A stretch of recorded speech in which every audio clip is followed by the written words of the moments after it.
പങ്കജൻ കടൽ വർണ്ണൻ വാസുദേവൻ ജഗന്നാഥൻ നാരദാദി മുനിവര വന്ദിതൻ കൃഷ്ണൻ.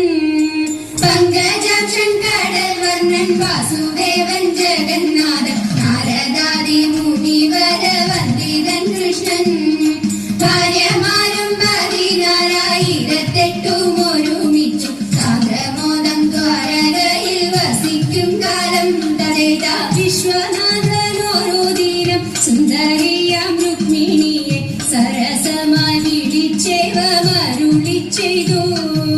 സരസലോചനെ ബാലെ രുക്മിണി വരികരികിൽ ചൂതനായിട്ടിരുന്നാലും ഭക്തരു തൊട്ടും